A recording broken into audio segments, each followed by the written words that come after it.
Hello, everybody. It's blooming Under Grey Bradford Skies again, and we are back with another podcast. So, again, I'm your host, David Beneke, the president of the Creative Writing Society at the University of Bradford, and I am here with Matt Hill, Jonathan Brockbank, and Hilary Roper. Yes, beautiful. I am so pleased to be sitting with these people. I've already learned so much in the few minutes I've spent with them, and I think we'll just get right into it. So, what will be a softer starting point? When did you start writing? Shall I go first? Yeah, I think you can. I was always into writing when I was a child. At the age of 16, with this system we have in this country, I had to select 3 subjects I was into. My passion was science at the time. Wow. So I dropped the writing, carried on reading. But in 2017, I went on a evening course run by Michael Stewart of the Bronte Writing Society. Yeah. And he inspired me to write short stories, and I've been writing ever since. Wow. Well, I'm an author and illustrator of children's books, and I started doing books as competitions when I was at school. Wow. And I won them. But I've always wanted to write, and I've always wanted to draw, and it's been a very definitive tunnel that I've travelled through all my life. Wow. And I'm now 77 and even producing children's books. You know, that's so good. Well, in the 80s, I was unemployed, stroke part-time reggae reporter. And I thought that writing might be a way of making money, and I was completely wrong about that. So you've continued writing, but not for money? Yes, continued writing. I'm not quite sure why, but nothing much else to do. Yeah.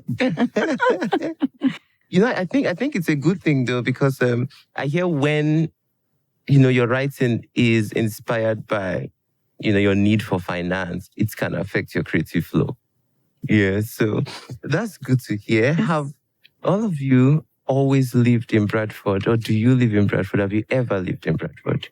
I've lived in Bradford for 31 years, or on the outskirts, should I say. And I think it's the most fascinating of cities. The buildings, the architecture.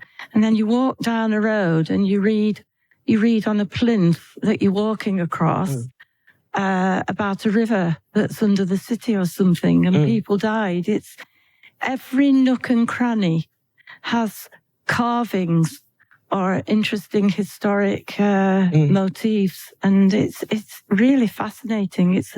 It's very creative for learning. It's inspiring. Yeah.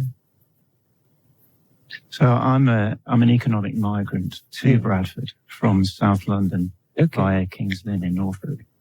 So I lived in South London until I was 7. My dad moved us up to Kings Lynn to get work, and then I moved here to study at the university. Yeah. Wow. I've lived here ever since. Wow. So do you think yourself a Londoner at all? Or Yeah, I retain some of the London twang, I think, the southern accent. I think very fondly of my time in London in Kings Lynn, but I am certainly rooted in Bradford. Yeah. But I still hesitate to call myself a Bradfordian because I don't really feel that authentic yet. Maybe in a couple of more years. How about you, Joe? I keep getting called back to Bradford for various reasons. I mean, first I was here reviewing reggae and two-tone bands. And then more recently, I've been back in Bradford doing a website about Yorkshire social realist writers, about Phyllis Bentley's writings about Bradford. I've also been around the area because writing about the Luddites in the Luddite novel. So all of these kind of bring me back to Bradford every now and again. So yes, never lived in Bradford, but as I say, drawn back to Bradford by the different histories, the different cultural events happening in Bradford. Yeah. This may actually be your place because we've brought you again this time. Well, Hilary spoke of history, how the buildings in Bradford and everything around Bradford is etched with so much history. And one of the visions for this project is trying to make Bradfordians more proud of Bradford. And apart from, whether we see presently or the present circumstances in Bradford, even though I don't think anywhere is ever perfect, do you think maybe reviving, a pride in Bradford's history can make Bradfordians more proud of themselves? Yeah, I definitely do. And we've got mixed races in Bradford, which is wonderful. And we had that in Bradford in the early years of the Industrial Revolution, in all the woolen mills. And I come from Lancashire, actually. I'm a Lancashire-born child.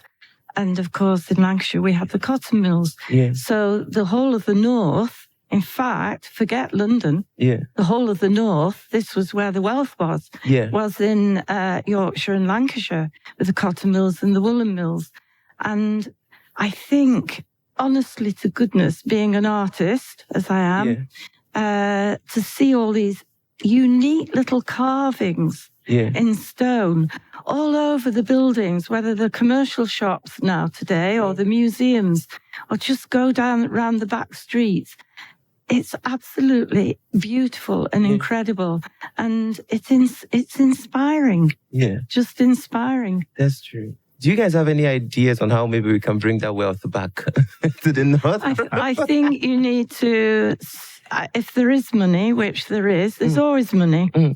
I think you ought to be spending more on modernizing the museums. Okay. Or you've so many beautiful museum buildings and museums that seemingly are a little bit, particularly after COVID, run down a little bit. And I think you could also include more local creative writers and artists to get involved in these museum spaces. And even if they haven't got the wall space, you can get screen space, bring screens in. And I think more could be done on that level. I think the whole of the north has a history of creativity. And I think that should be encouraged, both writing and illustration and painting.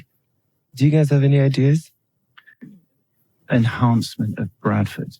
There has to be a sort of recognition of our history and inspiration from our history. But I think what's going on right now with Bradford City of Culture and with what you're doing with the Creative Writing Society as well is building on that sort of that building capital with creative capital, cultural capital, which, as you say, we are the youngest city in the UK, and we've got a great mix of people who live here, who've grown up here, who moved here as well. And I think building on that is probably the best way forward, and it incorporates the buildings as well.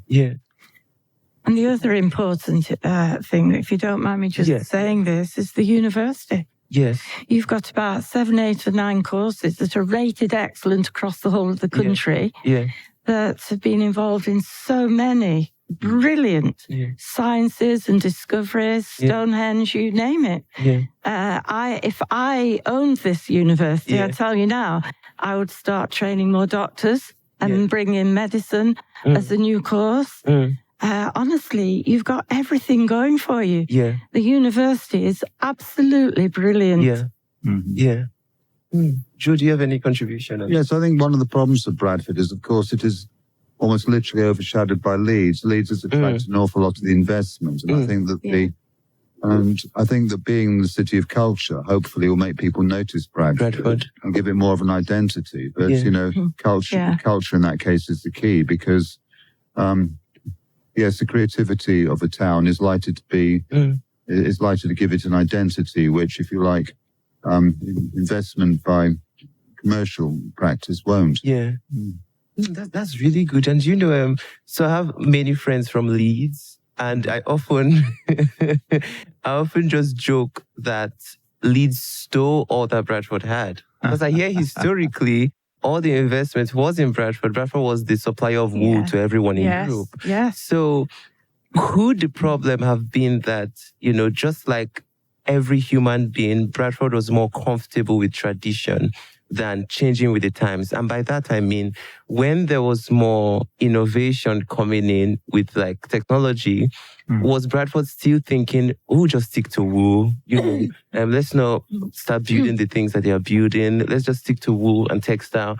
So I think a way Bradford can catch up, with can use creativity, can use all that with the university, but I also think now that we are seeing there's a new revolution with something like AI, yes, could Bradford start catching up, using AI?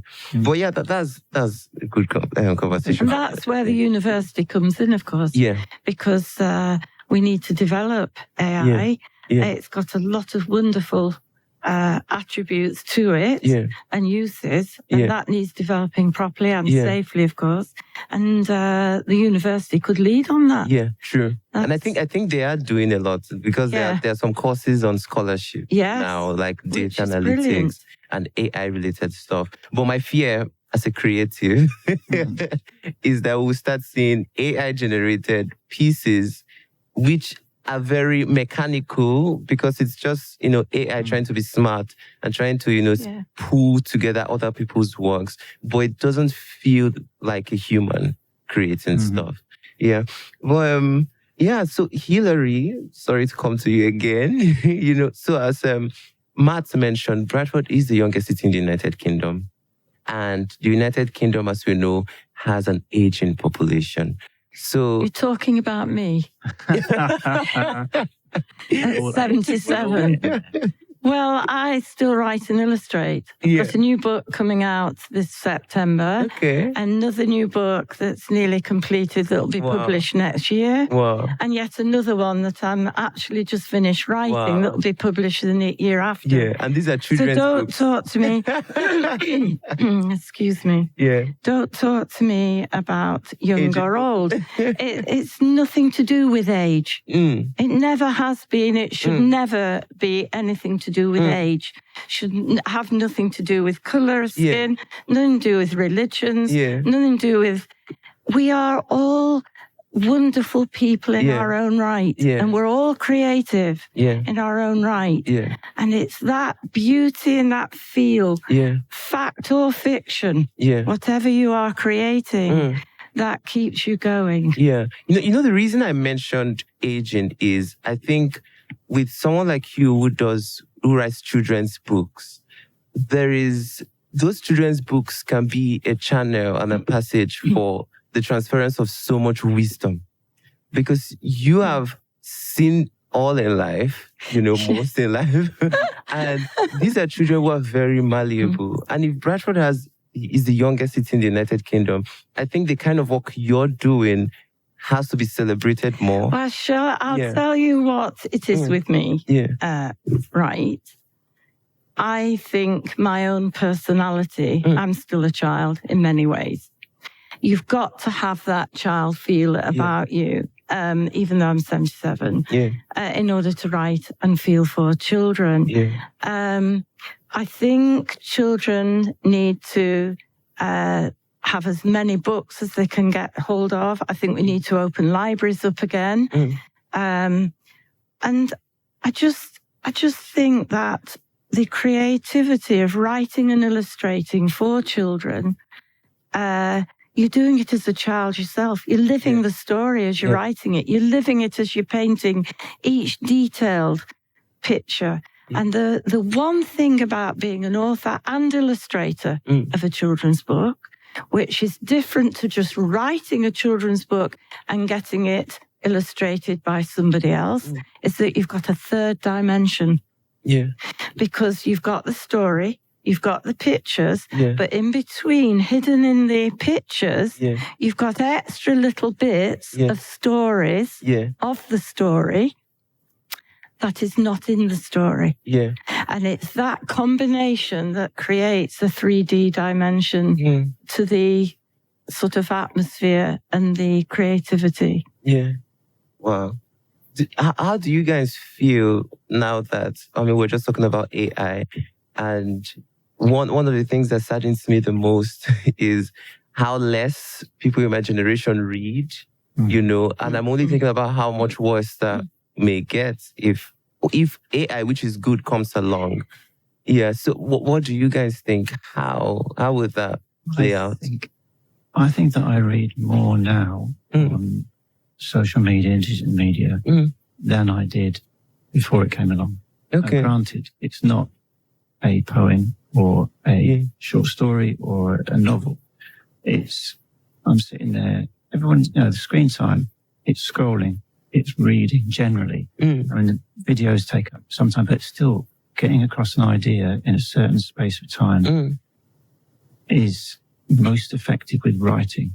So we do read a lot. Okay. That creativity, I think it's just getting used to bringing our creativity into that space and those formats, whereas previously we're more used to different formats, which themselves are relatively new. Yeah. Novels are a relatively new thing. Short stories were prevalent before then. Yeah. And so humans, writers, creators, they embrace new technology and deliver in other ways. And a great example of this in the visual art field is David Hockney. Yeah. One of probably the most famous son of Bradford at the moment, who always embraces new technology in his art and creates astounding works with simple things like photocopies and faxes back in the 1970s and 80s. And now he's using multiple cameras to create films that are so much more than just a single camera film. And that sort of creativity, I have great hope for it. So I guess it would be writers, just like everyone in every other industry, catching up with the change and adapting. Yeah. It's like any new technology. It's like your operations that could be done by robots because of AI, so to speak. You embrace it and you can use it. In fact, it saves time. Yeah. If I can be writing a poem and I think, oh goodness, I need some synonyms for that particular word, all I do is plonk it on my phone. I do that, But when I have written children's books, I've always had a fat thesaurus by my side as well. Yeah. Particularly when you're writing poems and you want to create different. You might be describing flow in a river, but you want to create different words and bring in different words that rhyme. And then you're looking for a certain word that does rhyme, that has the meaning you need. So it saves time. Again, like any technology, it can be abused. That's what your politicians and you expect your government to sort out so that there's safety, particularly for children. But putting that aside, I don't see it's any different to reading and using books. It's like typing. My first book that I ever wrote, I wrote by hand, 70,000 words. Wow. I literally wrote by hand. Wow. Because the computers hadn't come in. So did you have a typewriter? No. Wow. So I wrote by hand. Yeah. I wrote 70,000 words by hand. Yeah. I can't imagine that was nothing. Well, that was nothing to me. Wow. But today it's just quicker to get on your laptop. Indeed. So it's just you just embrace it. It doesn't stop you being creative. It mustn't stop you developing and thinking and this imagination and fascination with things around you that are happening. And, Wow. How about you, Jude? The points arising from this are firstly that most statistics suggest that only about 10% of the population are likely to be serious readers. Wow. But they are remarkably consistent. So, for example, if you ask people at Waterstones what their bestsellers are, their bestsellers tend to be, Dickens, Austen, people who've been available to read for centuries, for a couple of centuries now. The second thing I find is that my students, they tend to prefer books to reading things online. Yes.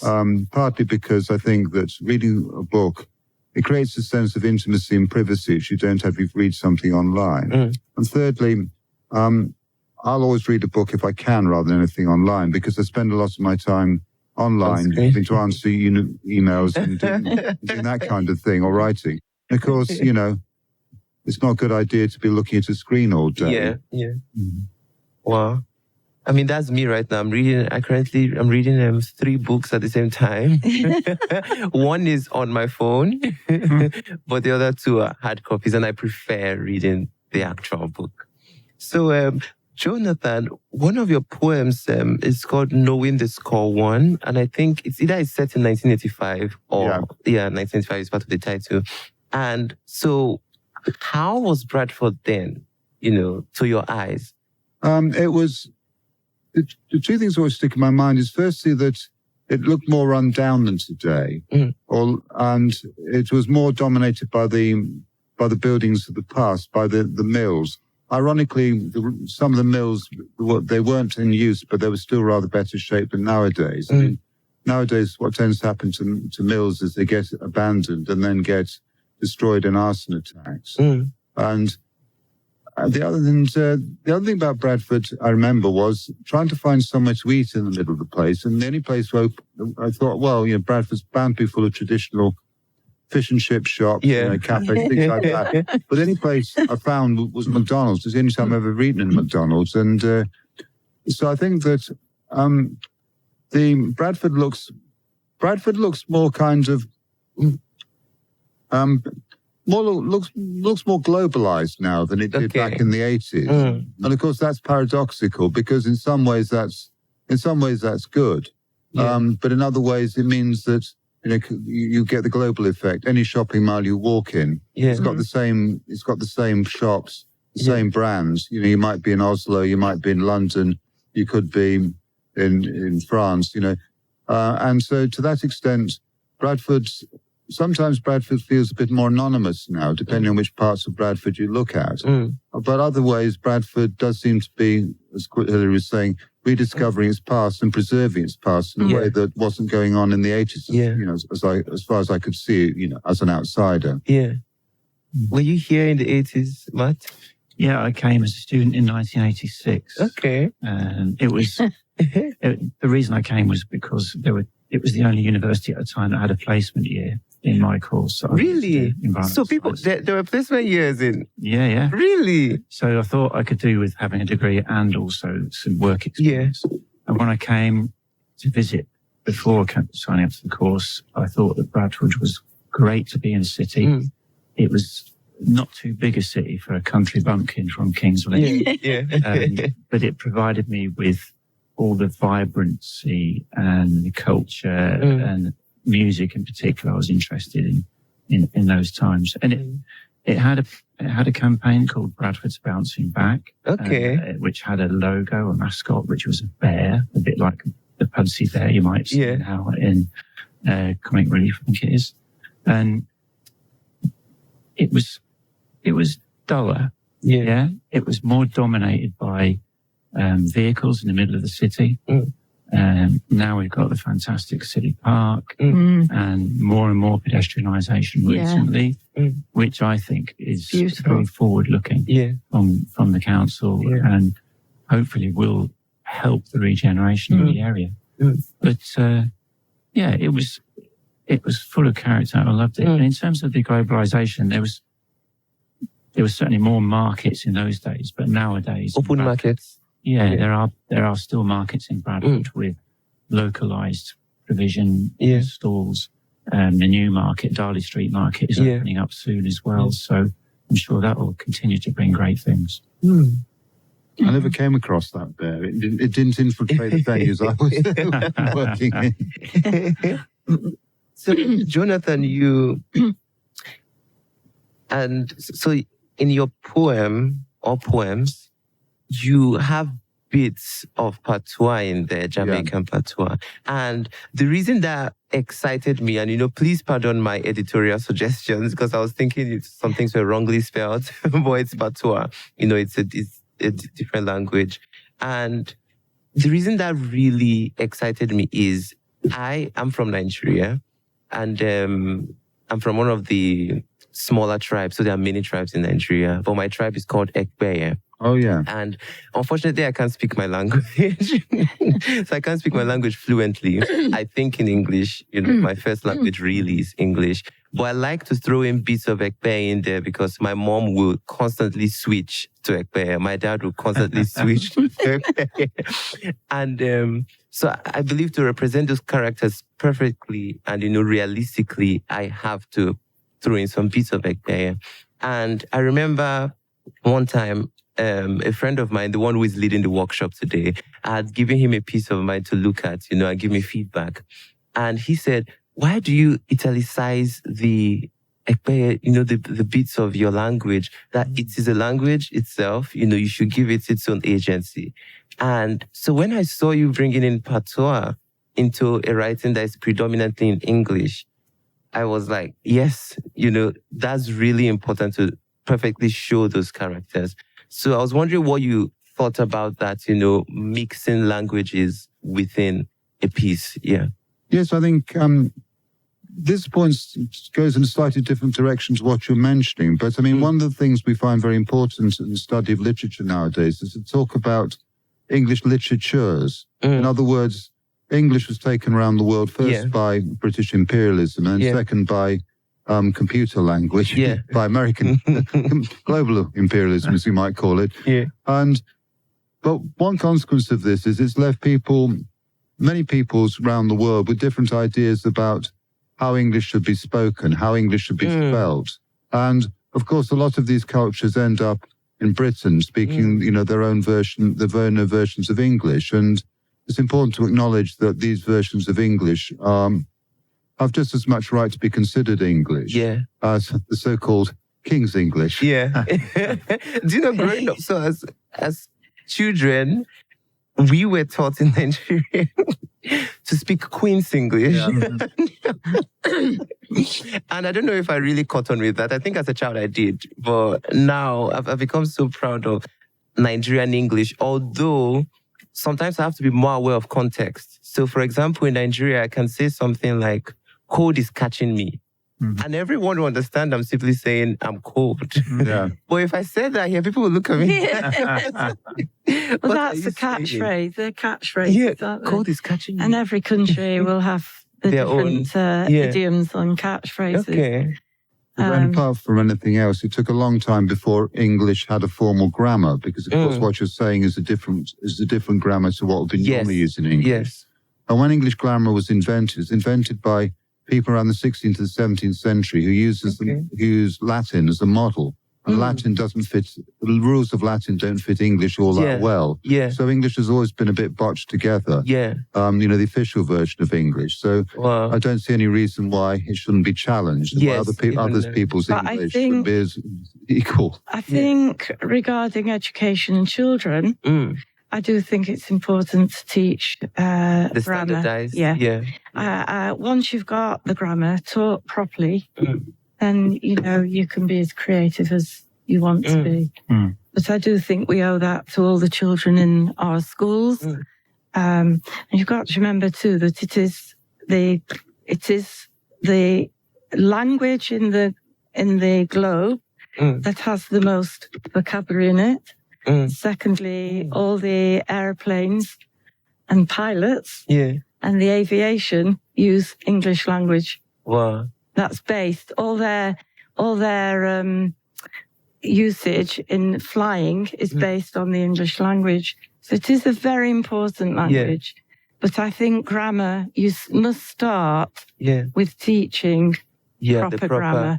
And then they've got every means then of developing other kinds. Being adventurous. Yeah. I think that's really important actually, because learning the standardized one arms you in a sense.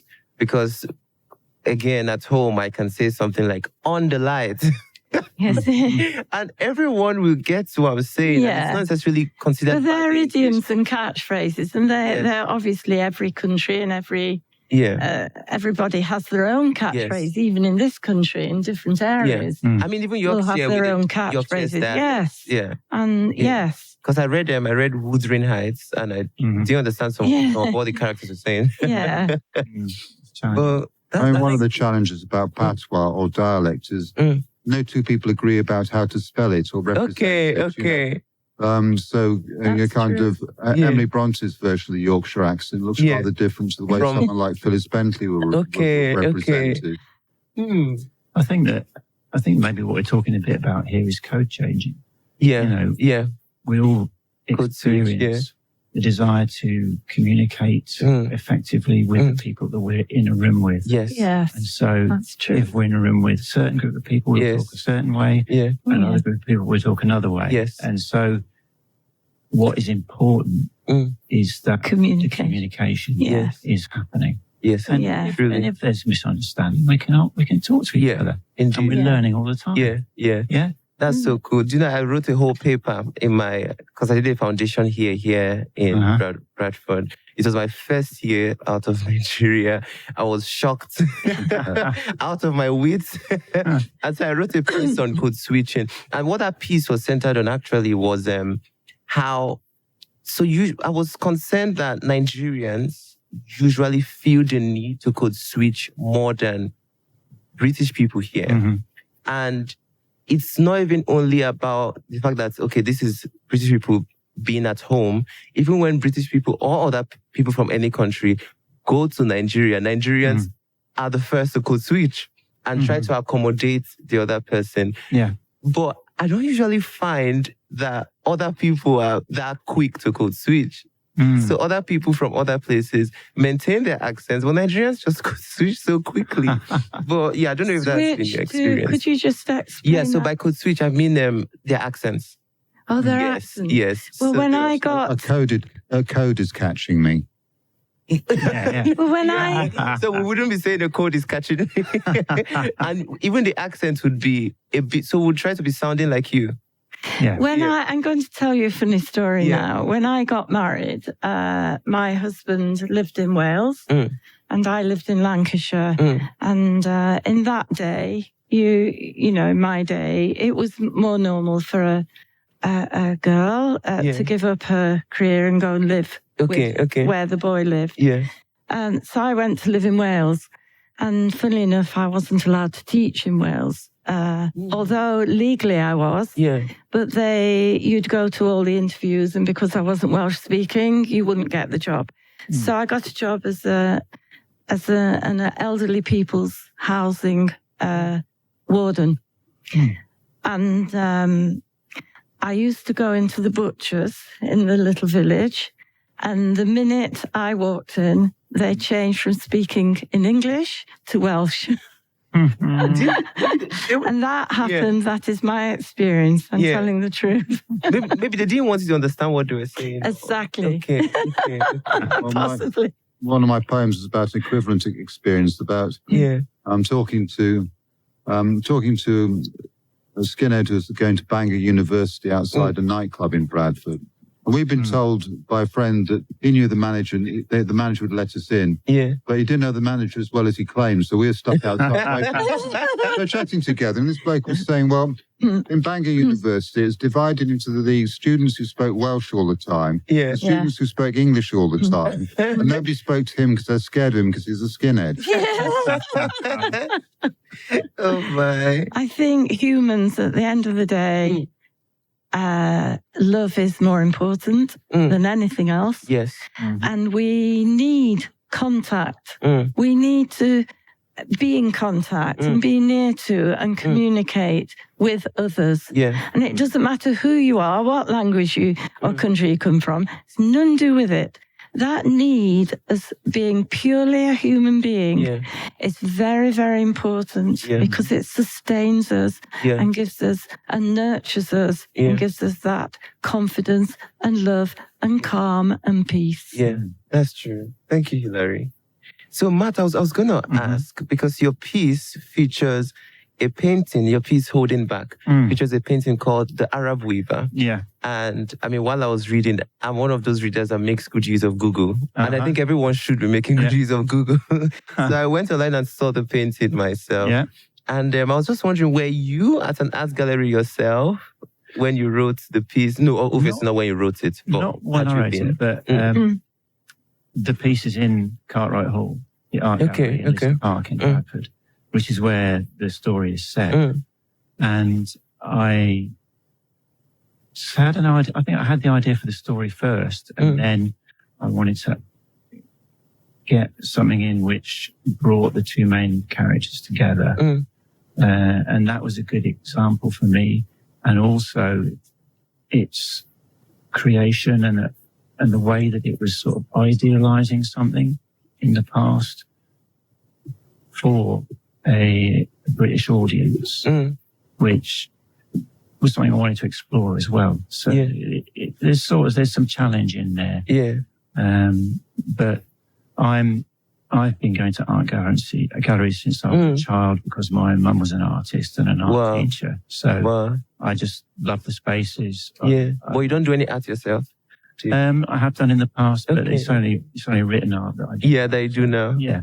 Well, I think it would be a good source of inspiration, you know. And it's sad to say, in Nigeria, art, and I mean visual art, isn't as appreciated as it should be. I think things are changing now, but it can definitely be appreciated more in Nigeria. And so because of that, I grew up never understanding art or wishing to understand art.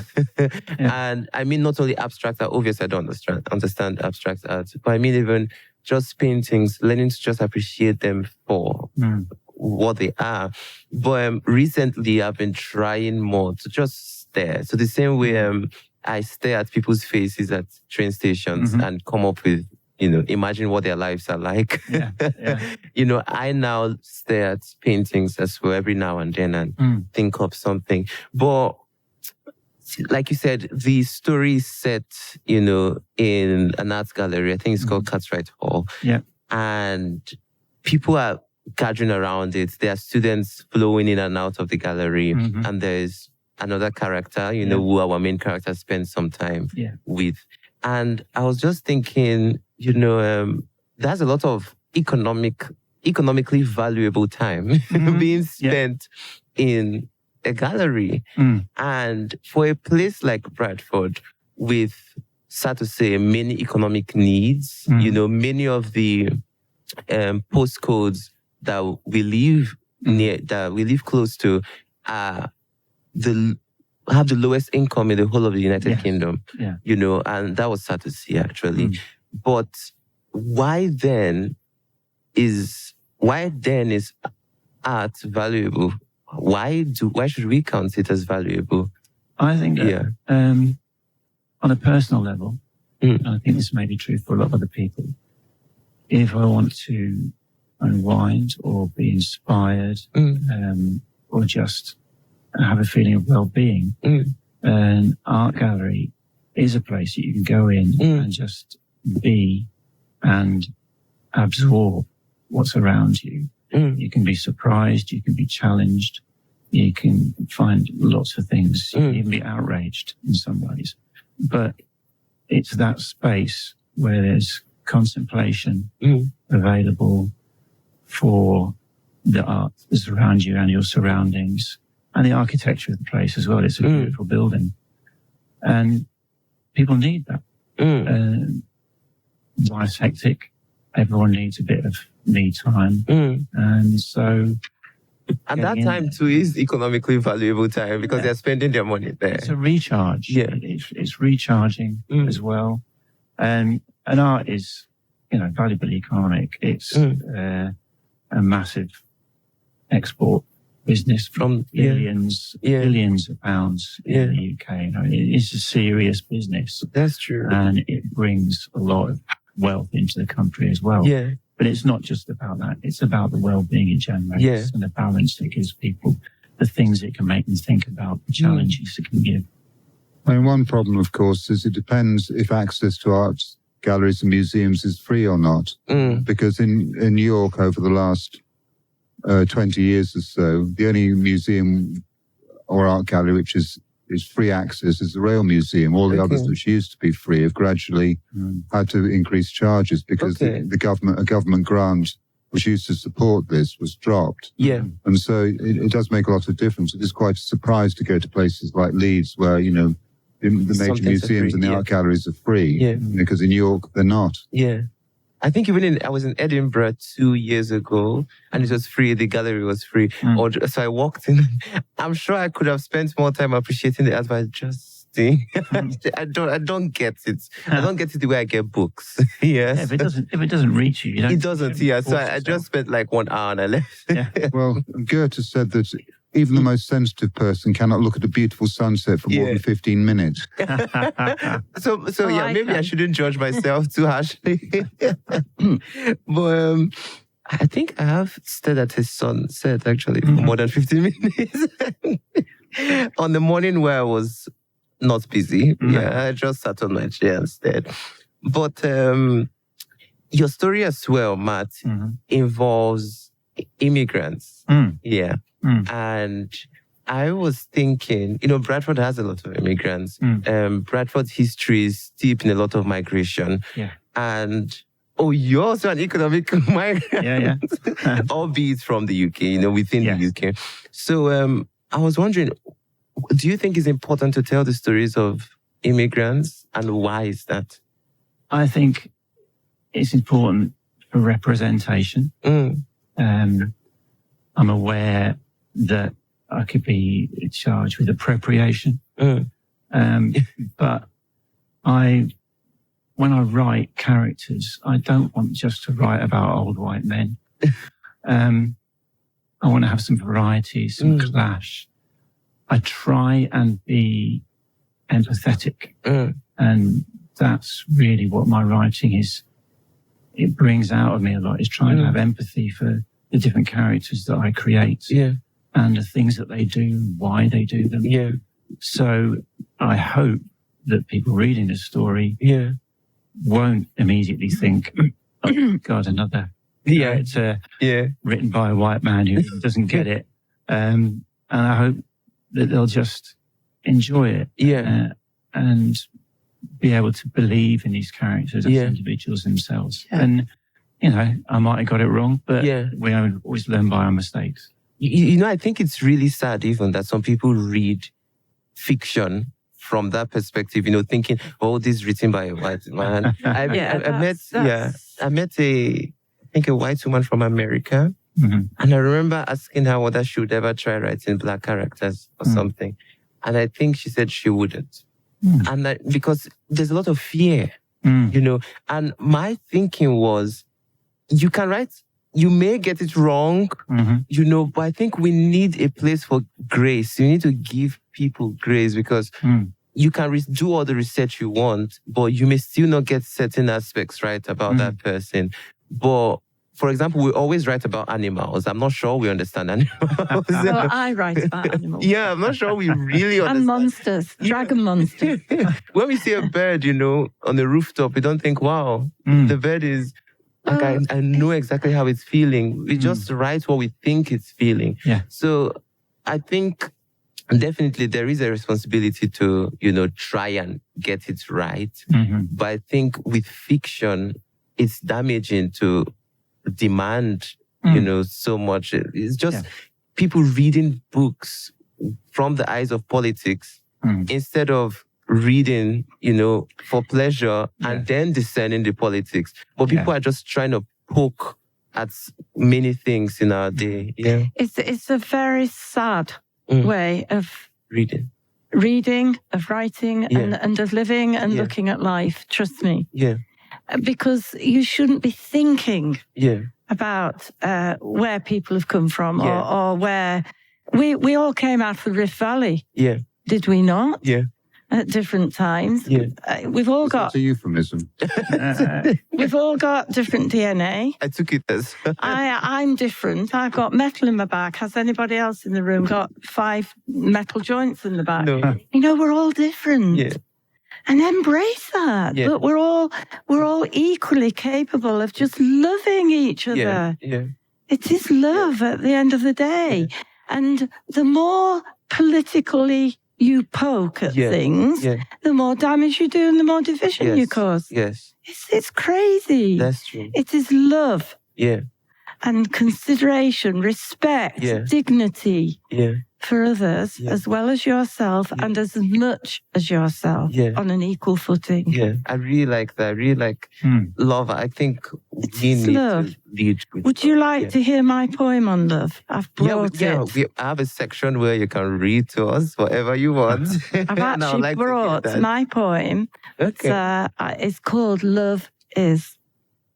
Love is. Love is. Yeah. Would you like me to read it? Yeah, you read it. So I'll give you a section, right at the end. Yeah, and you read it. And Ben's going to sleep. Yeah. I was just going to say, if you spend a lot of time on political TV, you see that whenever the talk on immigrants comes up, there's a lot of we need more integration. Yeah. And I think a good way of making integration happen is with story. So if they see stories in Britain, I've read a lot of British stories, and if British people see stories from other places, from people who are coming into the country, there is understanding. More understanding at least, because there's also the extreme where people read one thing and they think everybody from this country is that thing. So there's that stereotyping, and having what one of my favorite writers calls a single story. So people see one person in a book from Nigeria and think everybody in Nigeria is like this. So there is that, but I think it still helps to give people an idea of people they're interacting with in society. So integration will work. I don't know if our Prime Minister will see this, but integration will work if we have more art and if we have more stories from different people and different places. That's true. And we don't need permission from the Prime Minister. We can do it ourselves. Yeah. You've got to bin politics and get on with the writing. Yeah. So I was going to ask, this is a final question for everybody. One bad thing that has to change about Bradford and one good thing that must remain. That's quite a stunner, that. Yeah. I think what has to remain is the openness that I think Bradfordians have for people who do come to the city in whatever format. I think that really has to remain. In terms of a bad thing, I can't really think of it. Wow, Bradford is heaven, utopia, no bad thing. I'm loving it. I'm loving it. Wow, that's good. How about you, Jonathan? Well, keep the multiculturalism, try and eradicate the poverty. Indeed. I wonder how we can do it. Well, that's a different question. Yeah. I mean, you only asked us one question. You didn't ask us how. I just think let's better education generally. It's not just Bradford. It's across the whole of the country. Let's feed our children. Let's grow our own food more. Instead of importing food. Let's educate children better. Let's try and plough more money into schools and education. Because if you can open up the creativity in the painting, the writing, the sciences to children, and behaviour is another thing. Honour and respect, discipline. It's not an old-fashioned word. Then you've got your future children who are going to grow up and respect their homes, their lives, and their areas. And that's important to cut across the whole of the country. I think we've let a lot of education down financially in the past decades, slowly. And I think that's where the money should be going, possibly. What should remain? Your history. Because you don't write off history. Because I'll tell you a tale about this. Because history forever, whatever badness and goodness it created, which it did both, it always does, you never bury it. Because we need to learn by it. And I don't know whether I ought to mention this word, but if we mention the word slavery, Yeah. I'd like to tell you that my granny, who was white British, was a slave. Yeah. She was literally taken out of school at the age of 12 and had to work in the cotton mills. Yeah. She left school, she left home at 5 o'clock every morning in her clogs, walked to the mills on her own, worked all day from being the age of 12. And at 16, which a lot of the children did in Lancashire, I don't know about the woolen mills in Bradford, but the cotton mills in Lancashire, they had to suck the shuttlecocks in order to thread the broken lengths of cotton. And by doing that, the shuttlecocks used to break and shoot across the floor under the machines. They used to have to crawl under these dangerous machines. At 12, 13, 14, collect the shuttlecocks, suck them to get the threads back in. And because of that, they caught TB. And many, many hundreds of these young children died. Wow. My granny caught TB. She was sent to a sanatorium, and she was in that sanatorium for 1 year. And she was one of the very, very few who happened to live. Wow. So don't think slavery is just one particular group. It happens through greed across the whole of the world for many, many people indeed. And I think you've got to tell the truth. The whole truth. The whole truth of both sides, whether it's bad or good. You know. And so you don't get rid of history. And that's the one thing I would keep. And I think Bradford have quite a lot to be proud of. Definitely. Ironically, what you're describing was actually used as a defense of slavery, because slave owners would say, oh, look at the cruel factory men. They don't care for the children that they employ. Exactly.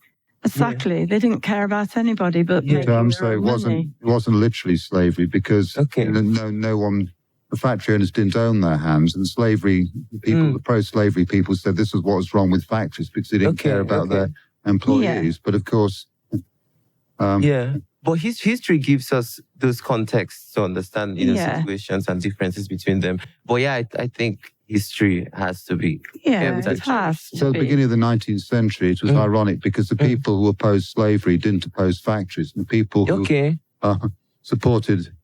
The people who opposed slavery who opposed slavery didn't bother about factories. The people who opposed factories didn't seem to bother about slavery. It took a long time before these things went together. And perhaps one of the most defining moments was during the American Civil War, when a lot of the Lancashire cotton workers were deprived of cotton because there's a boycott on. And a lot of them supported the North's fight to abolish slavery. You know, they put aside their economic interests. A lot of them supported.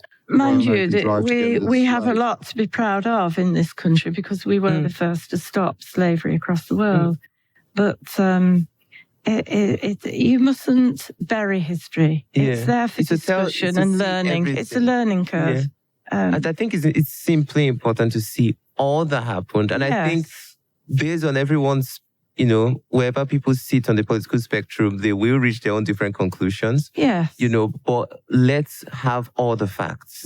So history, I think, must remain. In Bradford as well, I think young people, so when I said Bradford is the youngest city, that can be a good thing, but that can also be a horrible thing. So if the young people are not being put to good, given art and given sciences, and are not being trained in school and educated, there will be a lot of crime, because they are young and viral. But this is across the whole of the country. It's not just Bradford, trust me. And I think, sadly, we got rid of a lot of youth clubs. Again, through finances and governmental decisions. I think we've let children down, because, in my day, we went to school, we were there at 8:30 in the mornings, we didn't leave till 4 o'clock in the afternoons. You've got schools in Bradford that finish at 12:30 on a Friday, or 2 to 2:30 in the afternoons. We need to be nurturing children a little bit longer, and we need out of school activities, and that's where the finances should be going. So, do you have any final words? So I'll give you guys time after now to read. I have your pieces here. If you don't have them, you can read just a section of them, and you can read anything you want to read to us. But do you have any final words before we go into that section? Before you execute us. I didn't think reading for a writer would be execution. But yeah, do you have any final words? I say, well done for putting together the book. Thank you. It's a mammoth undertaking. Yeah. I'm really looking forward to reading all I'm looking forward within to the book reading it as well. At the launch on the 16th of April. 26th of April. of April. Right. Thank you, Matt. Pass me a pen. No, I'd second that. I mean, this is the kind of thing which you hope this, kind of city of culture will generate, will support. And, we're back to, again, saying that, we hope this helps Bradford emerge from the shadow of Leeds. Yeah. It has to. It must. Okay, so Hilary, do you have any final words before reading? No, I'd like to read, but it's a little bit lengthy. Does that matter? It's a long poem, isn't it? Okay, maybe if you can choose bits from it. Yeah, then bits, your best bits. But it's very controversial, I don't want to get my hands slapped here. But anyway, well, I based my poem, I was inspired by T.S. Eliot's poem, Journey of the Magi. So I'll explain to you a little bit of why I wanted to write this poem. I wanted to write my own version. Having just been down to London viewing in the British Museum the new exhibition called The Silk Road, the treks for trade across the northern Russian routes were treacherous. They followed the Mongolian valleys where there were oases with water, and across the Hindu Kush, and further across into Europe and down into Persia and Christian lands. He wrote his poem after becoming a Christian, he thinking that religion is an ongoing journey rather than a cure or a solution.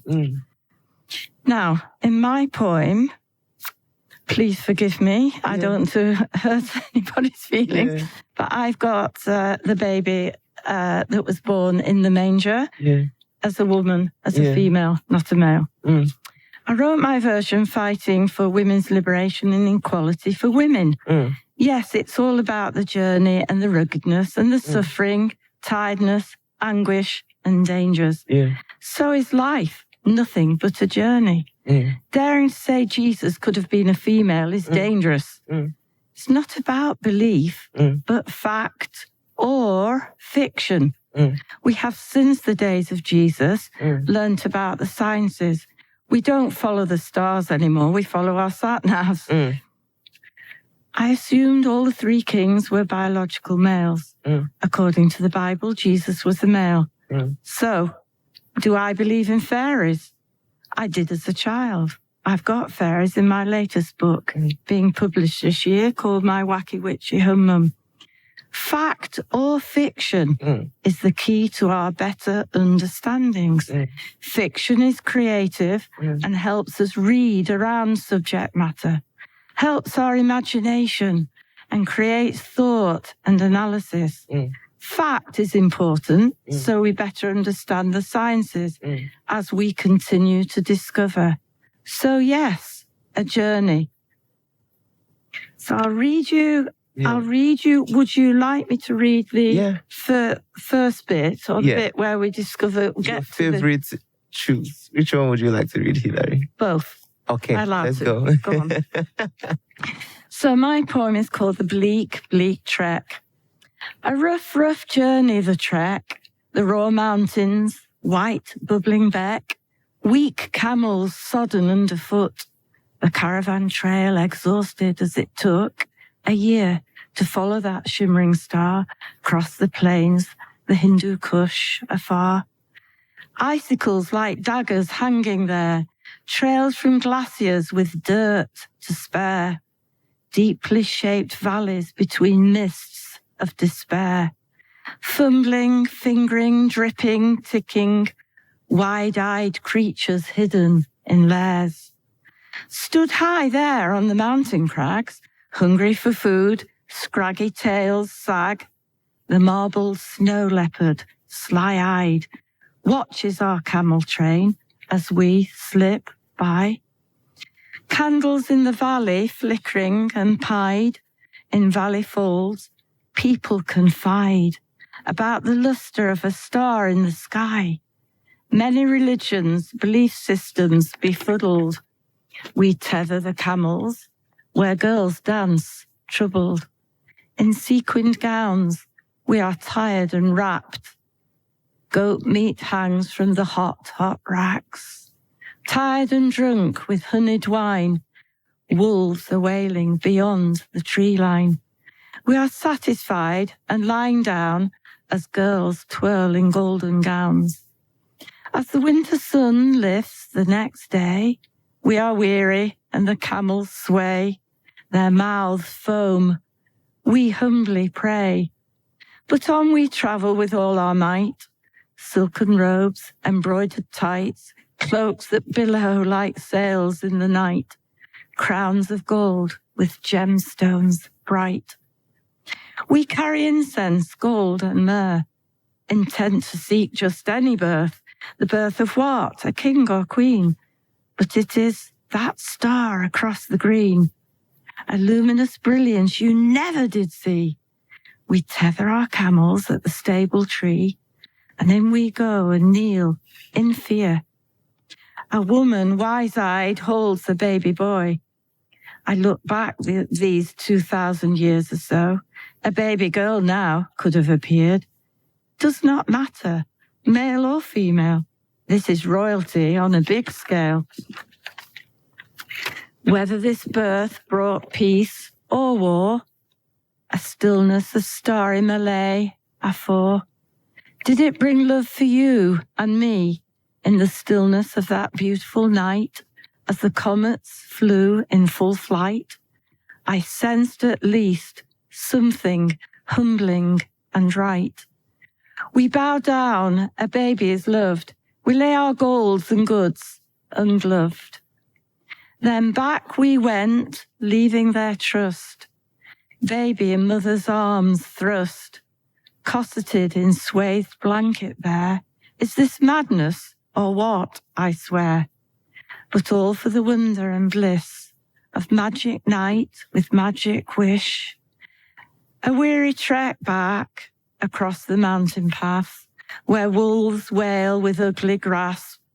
Mists lingering above mountain snow, rocky crags in needle-like rows. Aching feet, weariness and rot. Will this love be forever forgot?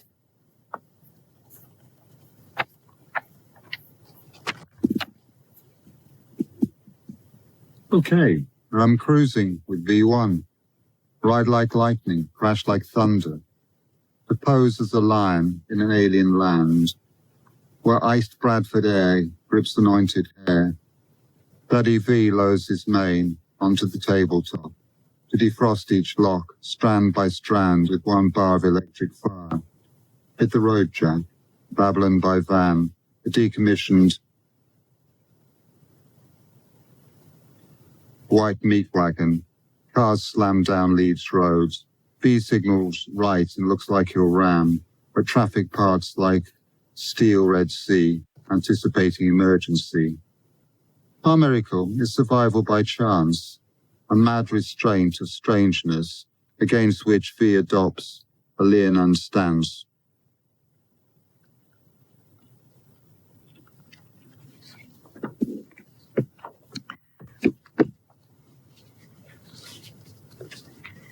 I'm going to read another poem that I've written called Planes.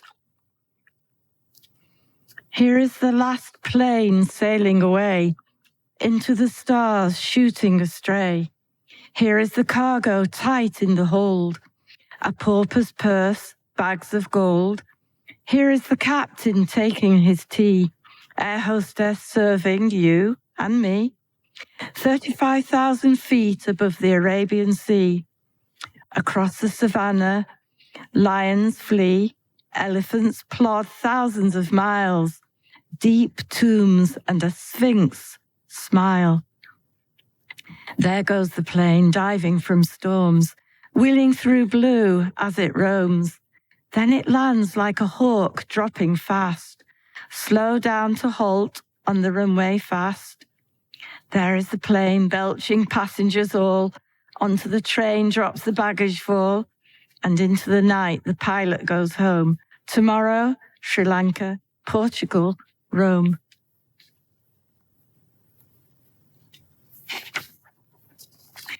And my last poem I'm going to read is called Love Is. Love is captured like light on a wing, as kestrels flutter high in a fling, as the golden eagle floats across the ridges. Love is like knots woven across bridges. Love is fractal like a spinning whirl.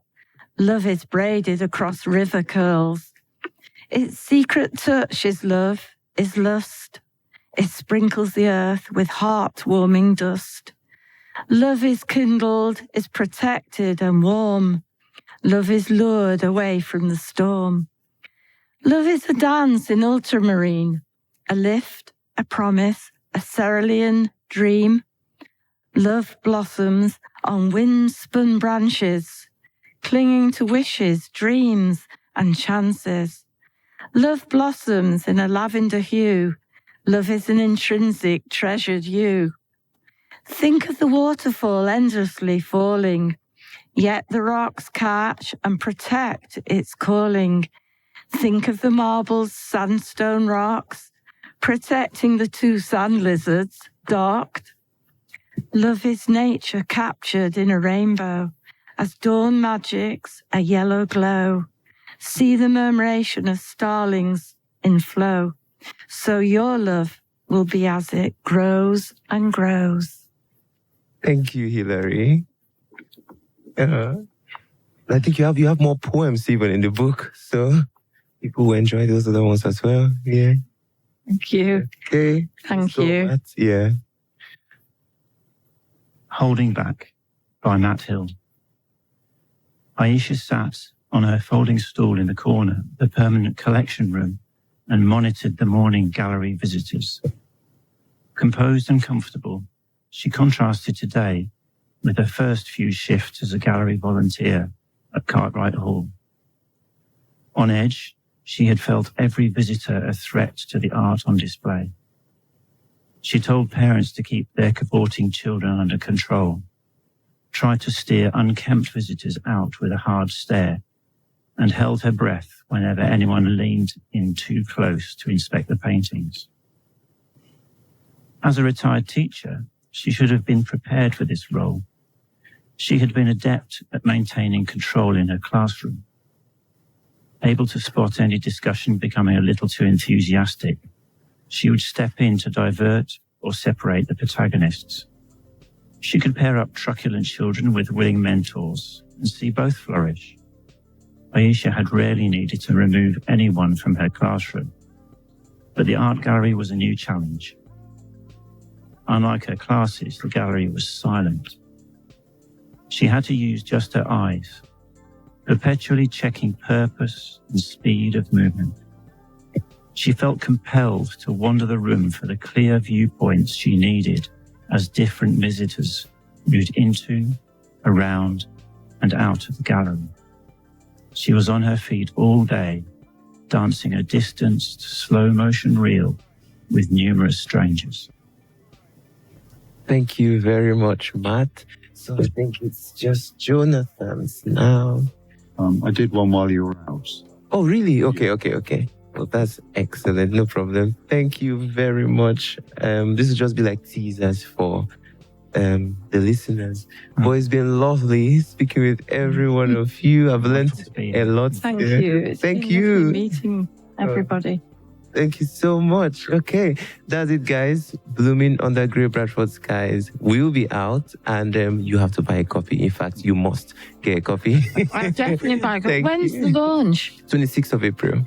And where? Here? To be here. The Theatre in the Mill. So it's just close by. Theatre in the Mill. There's a theatre there. Theatre? Yeah, Theatre in the Mill. And what time? Yeah, it will be in the evening. So I'll communicate everything. Yeah, I'll communicate. And you'll communicate? Yeah. Okay, And thank you guys so much. Yeah, thank you. Thank you, David. Exciting, isn't it? This is sleep.